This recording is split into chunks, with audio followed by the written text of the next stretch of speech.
Bonjour à tous, bienvenue dans cette nouvelle petite cuillère de maths, une cuillère qui aujourd'hui a pour objectif de résoudre des problèmes qui mettent en jeu les fonctions linéaires. Commençons par la correction de l'exercice 1. Nous avons ici une fonction linéaire qui a pour antécédent 3 et image 5, qui associe 3 au nombre 5, et on nous demande de déterminer l'expression algébrique de f.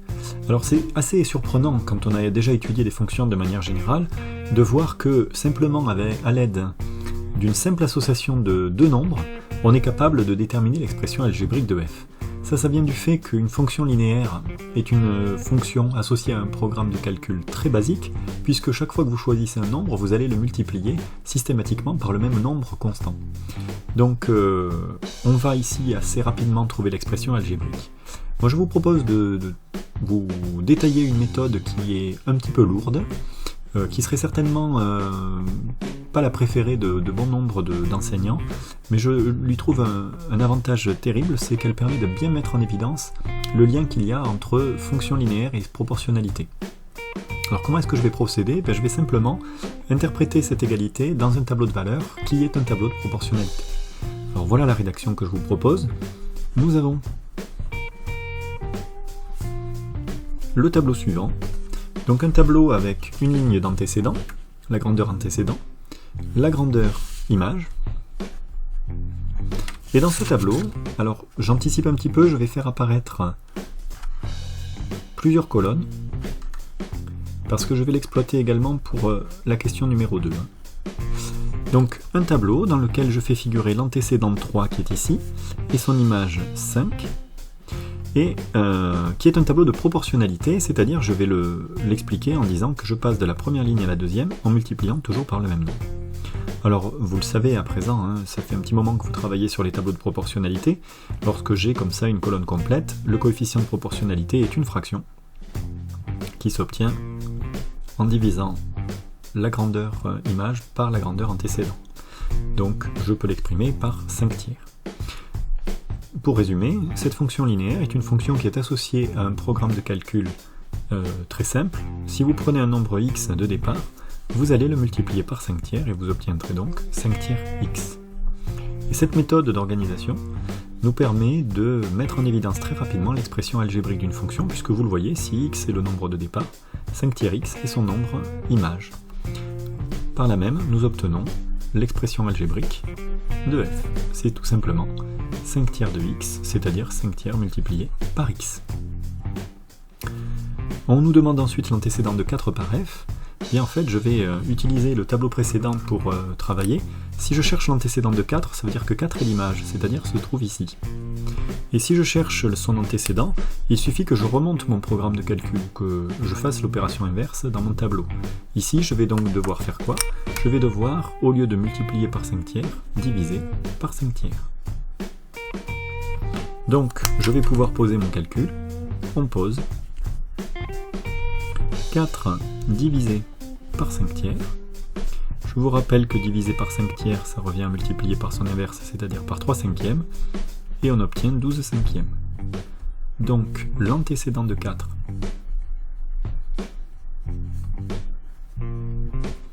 par la fonction f est 12 cinquièmes. Voilà donc un exercice qui nous a permis de rappeler le lien qu'il y a entre fonction linéaire et proportionnalité. Exercice 2. On considère une fonction linéaire pour laquelle l'image de 5 est 8. Et puis Marc affirme que dans ce cas, 2,5 a pour image 4 et 7,5 a pour image 12 pour Abdel par cette fonction f. Et on nous demande que penser de ces affirmations. Alors je vais vous donner des détails, mais je préfère aussi avant tout vous montrer comment on pourrait simplement raisonner. Puisque 5 a pour image 8 dans le cadre d'étude d'une fonction linéaire qui est associée à une situation de proportionnalité, cette proportionnalité nous permet de dire que la moitié de 5 serait alors associée à la moitié de 8. Or la moitié de 5 c'est 2,5 et la moitié de 8 c'est 4. Donc il y a bien association et cette affirmation est donc vraie. De plus, 2,5 a pour triple 7,5, 2,5 multiplié par 3 ça fait 7,5. Donc le triple de 2,5 dans une situation de proportionnalité est associé au triple de 4, qui est 12. Donc cette affirmation est également vraie. Alors, pour poser les choses peut-être plus simplement, je vais vous proposer la solution suivante. Nous avons cette situation. Encore une fois, je vais travailler à partir d'un tableau de proportionnalité. xf de x avec 5 qui a pour image 8 et mon coefficient de proportionnalité qui est 8 cinquièmes, comme on l'a rappelé tout à l'heure. Donc ma fonction f, qui est une fonction linéaire associée à une situation de proportionnalité, est également associée à un programme de calcul qui consiste à prendre un nombre et le multiplier systématiquement par 8 cinquièmes. Et 2,5 multiplié par 8 cinquièmes, c'est égal à 4. Donc l'image de 2,5 par f est bien 4.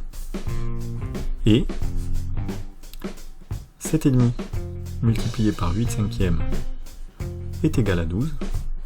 Donc l'image de 7,5 par la fonction f est bien 12. Les deux affirmations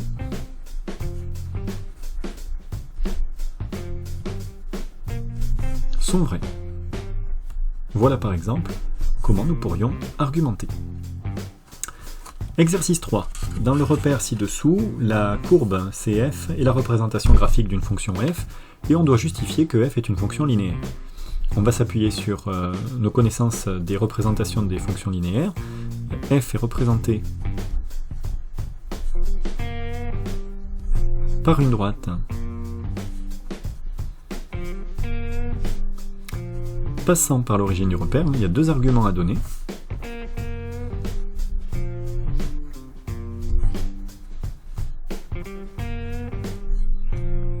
Donc, f est linéaire.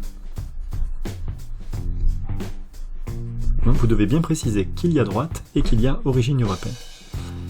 Lecture après d'image et d'antécédent. On vous demande l'image de 2 par f. 2 est donc un antécédent que je lis sur l'axe des abscisses.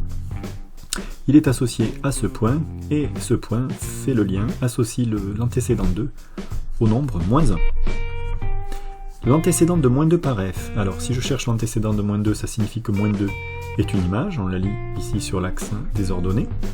Cette image est associée uniquement à ce point sur la courbe qui représente f, et elle est associée du coup à l'antécédent 4.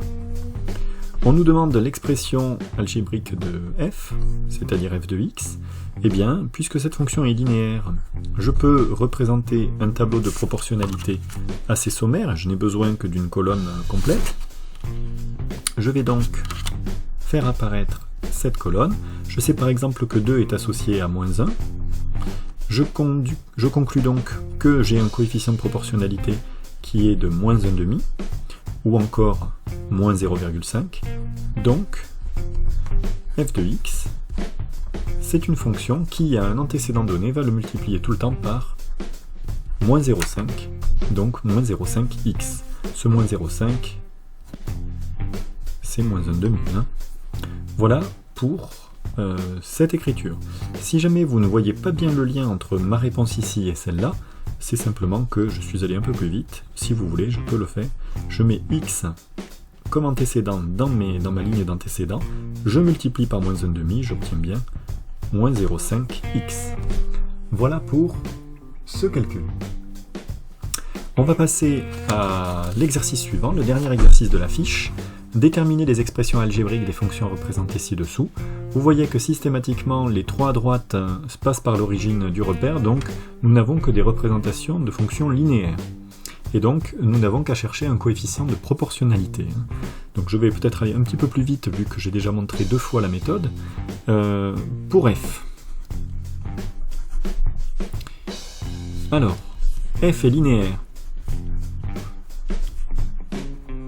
car elle est représentée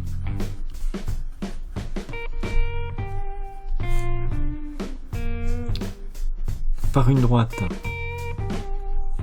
passant par l'origine du repère. Ça, c'est un argument que vous devez absolument donner. Parce que c'est ce qui va justifier qu'il y a proportionnalité entre les antécédents et les images et que vous n'avez qu'à chercher un coefficient directeur, un coefficient de proportionnalité. D'accord ? Ensuite, la seule différence qu'il y a dans cet exercice 4 et que je trouve quand même importante parce qu'elle constitue un obstacle, c'est qu'ici, contrairement aux exercices précédents, nous n'avons pas d'égalité qui fait le lien entre un antécédent et une image, du type f de 2 égale moins 1 ou f de 3 égale 5. Nous n'avons pas ce genre d'égalité. Il va falloir qu'on l'interprète graphiquement. Comment est-ce qu'on va faire tout simplement ? On voit que f, par exemple, passe par ce point-là, qu'on va noter A. Ce point A, il a pour coordonnées 1, 3. Donc d'après le graphique,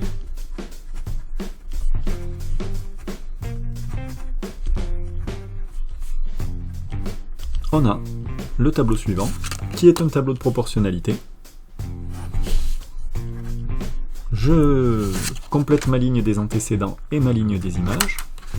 X sera 1, l'image sera 3, et j'ai donc ici un coefficient de proportionnalité, puisque ce tableau est un tableau de proportionnalité, et je passe de 1 à 3 en multipliant assez simplement par 3. Si je veux l'expression algébrique de f, je fais apparaître ma variable x dans les antécédents, x multiplié par 3, ça me donne 3x, donc f de x égale 3x, tout simplement. Alors, pour gagner un petit peu de temps et faire en sorte que ma vidéo ne soit pas trop longue, je ne vais pas rédiger les calculs suivants, je les donne juste à l'oral. Vous pouvez faire pause quand vous le souhaitez pour avoir le temps de bien digérer toutes mes informations que je donne à l'oral. Pour la fonction g, donc g est également représentée par une droite passant par l'origine du repère, donc elle est linéaire. Et nous avons par exemple le point de coordonnées moins 4, 2, qui appartient à CG. Du coup, on va pouvoir compléter un tableau du même genre, je le fais rapidement.